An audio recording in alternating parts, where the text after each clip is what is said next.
Hola, buenas tardes. Estamos aquí en vivo desde Los Tubos TV, lostubos.com, para platicar con Sara López, un personaje grande en la cultura artística de la ciudad. Ella es curadora, y yo puedo ponerle slash creadora también, que ya tiene una larga trayectoria, está trayéndonos interesantes exposiciones y proyectos con líneas discursivas muy padres.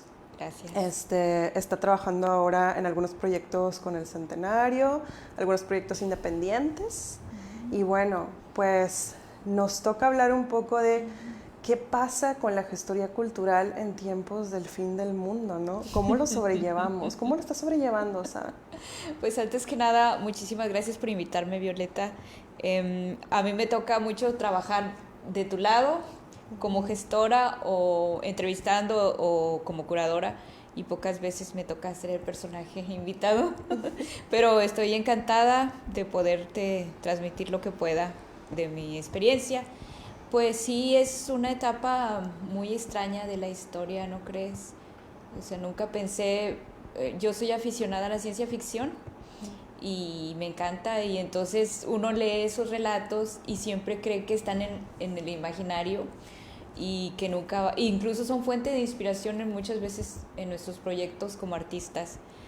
Pero luego de repente la realidad en un pestañear ya la teníamos encima, una cuestión, un como tabú de la ciencia ficción, ¿no? Que era una pandemia que quizás ya la humanidad ha vivido en otras ocasiones, pero de repente la teníamos nosotros en un tiempo en donde la ciencia debería haber resuelto esas cuestiones, ¿verdad? Claro, donde pareciera que la barrera de la historia es una muralla muy alta, ¿no? De Sí, cosas que se vivieron ya y no van a repetirse otra vez, y sin embargo aquí estamos ante lo desconocido, ¿no? sí, Entonces, qué locura.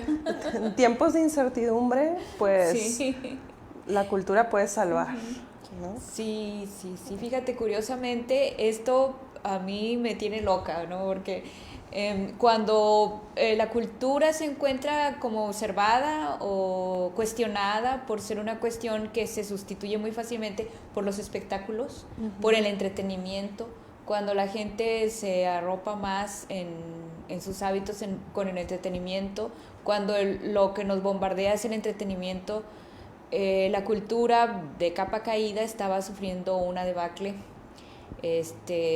generalizada. O sea, si te fijas, grandes pensadores ya no había, o se estaban muriendo ya por la edad o eran cuestionados, criticados, etcétera. Entonces, eh, los artistas, etcétera, los presupuestos cuestionados, siempre cuestionados. Y resulta que el COVID o la COVID-19 nos plantea una nueva posibilidad de volver a ser el centro del diálogo o el centro de la reflexión. Y sobre todo creo que ahora tenemos la obligación, no obligación, el compromiso quizás, o no sé, no quiero usar esas palabras severas, ¿verdad? Pero tenemos como una posibilidad de ser quienes podamos replantear las nuevas posibilidades de existencia, pues digamos, cultural. Claro, claro, y en un tema como son las artes visuales, que bueno, no podemos decir que no exista cultura digital, porque pues el net art desde los años 90 ya está como ahí, ¿no? En el ojo. Sí, Pero estamos acostumbrados a asistir a los eventos, a tener como esta comunidad, ¿no? sí, Artística cercana. así es. Entonces, pues el gran reto, por ejemplo, de instancias públicas y privadas ante esta problemática social, pues Sí, se exacerba, ¿no? O sea, entonces, sí. en tu caso, ¿cómo has ido resolviendo, cómo planteas el acercarte de nuevo, pues, a los públicos y también como a los artistas, ¿no? ¿Qué es lo que se está planteando ahorita?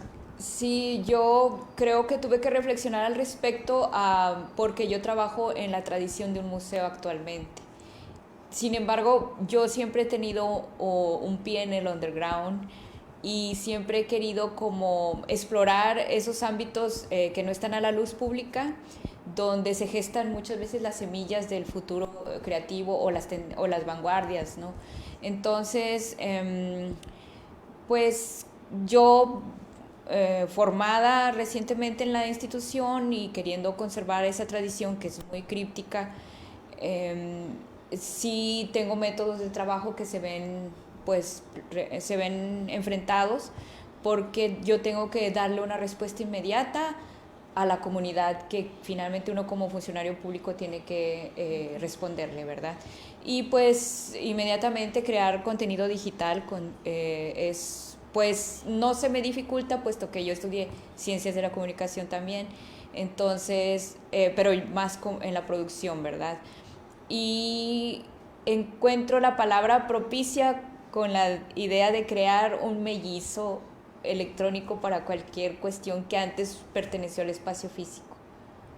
O sea, claro, creo que esa es como la definición que quise yo, lógica, que yo quise plantearme cuando mis directivos o personas me pedían, ¿qué vamos a hacer? Y les dije, vamos a hacer la réplica, el mellizo digital, para poder pues seguir, dar un salto, sí, de formatos, pero no es un puente o una montaña demasiado alta que escalar, al contrario, o sea, deberíamos nada más quizás transformar la forma en cómo concebimos los conceptos, ¿verdad?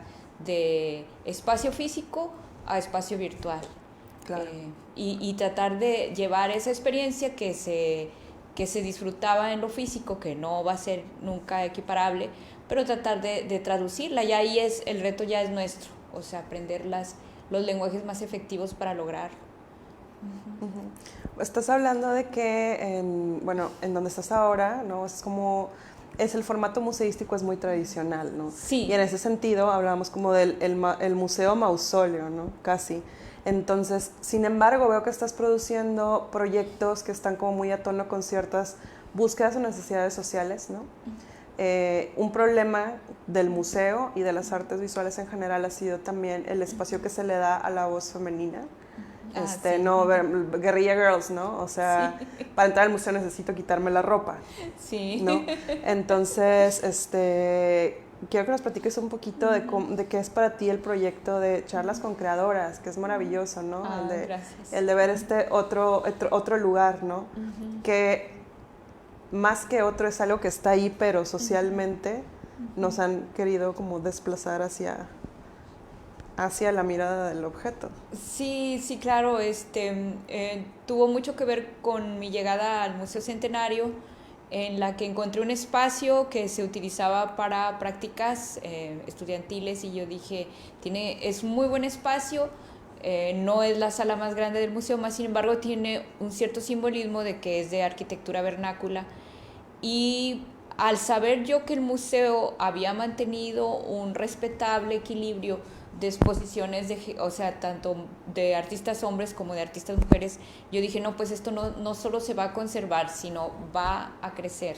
O sea, vamos a tener una exposición constante de artistas mujeres y que sea de arte contemporáneo para que aquí vengan a explorar in situ su experiencia creativa.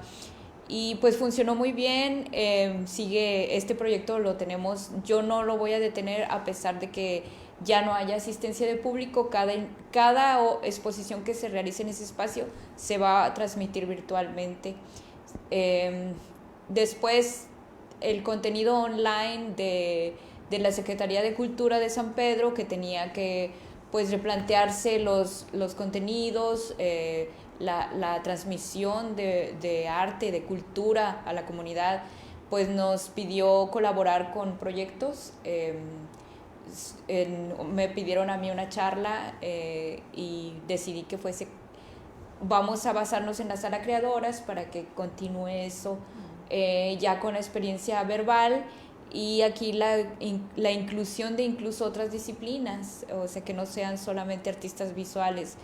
Ayer tuvimos la presencia de Aurora Buensuceso, que es coreógrafa. Pronto vamos a tener a una cantante y a una fotógrafa. Entonces la idea es que la voz femenina tenga un foro bastante frontal, y yo creo que todas las experiencias que he tenido ahí, pues encantadoras. Yo creo que las artistas me encanta cómo se apoderan del espacio y cómo pueden transmitir sus cualidades y su formación, y pues creo que eso es algo que tenemos derecho a tener y a cultivar, pero también espero que no tenga que ser algo especial, sino que a partir de ahora quisiera que todos estos logros nos den la fuerza para que en ningún momento se nos cuestione la presencia en ningún espacio en la normalidad, en la normatividad, ni nuestro lugar, ni nuestro espacio. Pareciera que entonces con él o la COVID, no estoy ni siquiera segura cómo debe ser Yo correctamente. hoy lo consulté porque tenía que redactar algo y hay una ambigüedad ahí. Sí, ¿verdad? Sí. Entonces, pareciera que este problema de tener que hacer justamente este espacio mellizo digital Sí. permitió abrir el espacio del museo a una polifonía de géneros. Así Ya es. no es nada más ya no son nada más las artes visuales como hasta cierto formato, sino que ya tenemos arte contemporáneo, pero también está coreografía, Sí. edición, incluso curaduría, o sea, Sí, como claro. centro de exploración en el quehacer cultural Así de la es. ciudad. Sí. Muy bien. Sí, que, o sea, creo que hay que agradecer la sacudida que nos dio la historia. No todo es tragedia, todo es dialéctico, todo tiene una dualidad. Creo que el ejercicio ahora que tenemos de poder abordar el espacio digital con todo respeto, porque tampoco se trata de ser invasivos de la privacidad de las personas, pero sí esa posibilidad nos amplía mucho el rango de audiencia que no tenemos muchas veces en la tradición de la exposición, de la visita guiada. O sea, ahora tenemos a un público atento a cualquier hora, en cualquier lugar, desde la comodidad de su espacio, y estoy segura que esto va a generar al futuro públicos más cultos de los que estábamos generando en la cotidianidad por los medios, ¿verdad? Es una buena perspectiva. Sí, espero. Bueno, eso espero. Oye, hay una situación se habla como de este cruce de fronteras entre disciplinas, ¿no? Uh-huh. Y se habla como de pronto el artista se vuelve más investigador, uh-huh, más crítico, e incluso hay artistas que trabajan con la crítica de arte como extensión de su obra, ¿no? Para entender su obra hay que leer. Claro. Y hay quienes también ven el ejercicio museístico y de curaduría, uh-huh, como una forma de creación artística ya, ¿no? O sea, desde la propuesta que cohesiona los proyectos, o si se trata de un solo artista, hasta la disposición del espacio, hay un discurso claro que el ojo del curador quiere producir. Sí, yo sé que tú has hecho colaboraciones con artistas también, ¿no? Sí, pues mira, realmente soy curadora más porque soy un artista, o sea, realmente creo que encontré una forma de malear, de hacer maleable una materia, que era el espacio. Y sobre todo cuando me di cuenta que yo no iba a abarcar todas las posibilidades, que para eso hay 1000 posibilidades artísticas a mi alcance. O sea, cada artista va a ser una parte de esa colección que yo voy a crear. Entonces se abren muchas perspectivas para mí, muchas posibilidades de desarrollar ideas. Realmente creo que parto de una idea o de una inquietud que traigo, y y la curaduría me funciona bien. Realmente lo veo más como una creación artística que como una cuestión formalizada en lo académico o en la tradición curatorial que es muy ideológica. Creo que sí tiene mucho que ver con que veo mucha posibilidad sobre el lenguaje del espacio. O sea, el espacio es algo muy fascinante para mí, y el espacio pues no voy a convertir el espacio en un lienzo o en una escultura, sino que voy a utilizar el espacio para que el artista desarrolle su lenguaje. ¿Qué te inquieta? Pues la verdad creo que todo, todo constantemente. Sí, suelo tener como alucinaciones sobre algo y sobre eso me pongo a trabajar. Trabajo mucho sobre la intuición, y luego ya después proceso al posterior y racionalmente investigo y ya nutro para pues defenderme ideológicamente, que pues siempre es posible de ser cuestionada. Pero sí parto de la intuición, totalmente. Bien.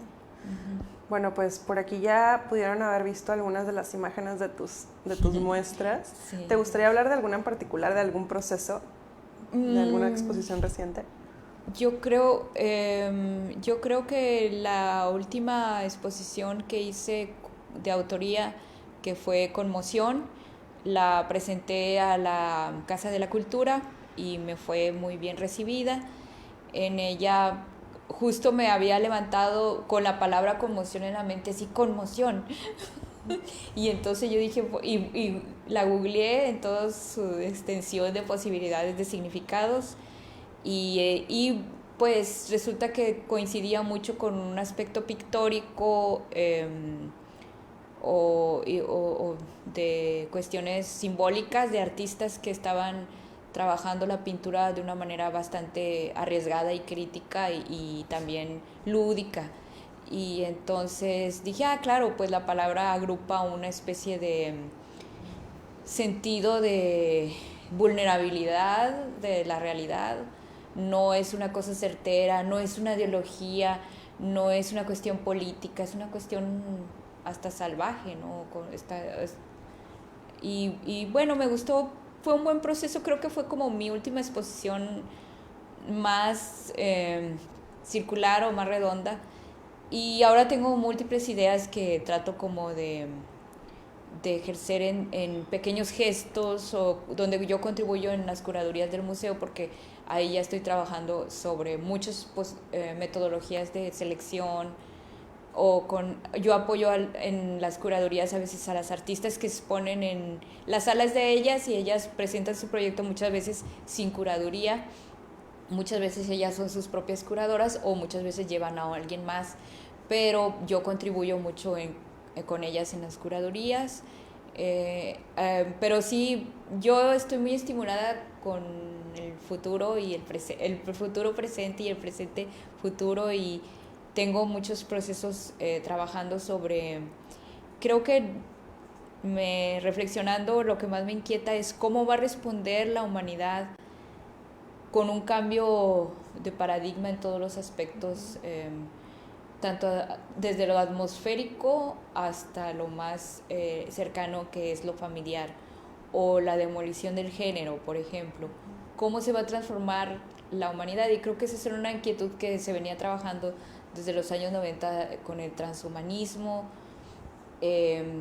y yo no quiero abordarlo en sí como está planteado ahorita, como dos posibilidades, una oscura y una luminosa, como metafuturo, ¿verdad? Claro, sin sus debidos puntos intermedios. Y yo por mi parte tengo la teoría de que el ser humano tiene que recuperar mucho el instinto, como que dar dar unos pasos hacia atrás para ir hacia adelante, ¿no? Así es. Entonces quisiera irme como ese aspecto del retorno del instinto, del retorno de los sentidos, del olfato, de la intuición, y cuestiones así más empíricas. Creo que por ahí iría los aspectos de más interés que tengo actualmente. Bien, pues son aspectos muy adecuados para un literal cambio de paradigma, o sea, son parteaguas, por donde lo vemos se acaba un mundo y empieza otro, ¿no? Exacto. Entonces, ¿cuál es tu playlist para el fin del mundo? ¡Wow! Ay, siempre que me preguntan eso me complico, porque también despierto con un mood diverso cada día. ¿Te acuerdas que hice una fiesta para mí sola? Cuando empezó la cuarentena, yo realmente siempre he estado yendo a trabajar y dije, ¿qué voy a hacer yo sola? Vivo sola, no puedo tener visitantes, ¿qué voy a hacer? Me voy a morir, ya cerraron el Gargantúas, bueno, gol. Entonces me hice una fiesta con Britpop. Y entonces yo creo que tú comentaste y dijiste que querías también tu fiesta Britpop. Entonces, pues retomé un poco a Ian Brown, porque creo que él fue de los músicos que a principios de siglo, en el cambio del siglo, o sea, en los 2000 hizo mucha música cuestionando esos aspectos justo de el futuro. O sea, creo que es una persona muy instintiva él. y creo que su instinto le hizo mucho ver muchas cuestiones de lo que lo rodeaba, ¿verdad? Él vive en el primer mundo, obviamente. Tiene una canción que se llama First World Problems, ¿no? O sea, problemas del primer mundo. Él es muy crítico, o sea, siento que yo creo que él sería uno de los artistas que sin duda estarían en mi playlist. Y ya después, pues, a Capricho, ¿no? Bueno, muchas gracias por acompañarnos, Sara, y por compartir algo de tu trabajo. Gracias. Muy valioso. Quiero invitarlos a que por favor sintonicen su programa de Conversaciones con Creadoras. ¿Cada cuándo va a estar emitiéndose? Todos los jueves a las 7 de la tarde por la página de Facebook de la Secretaría de Cultura de San Pedro. Bueno, pues invitación está hecha. Y si no pudieron ver el live completo, pues lo pueden ver más tarde en la grabación que hace Facebook en automático. Muchas gracias por vernos hoy. Nos vemos. Muchas gracias. Hasta la próxima. Gracias.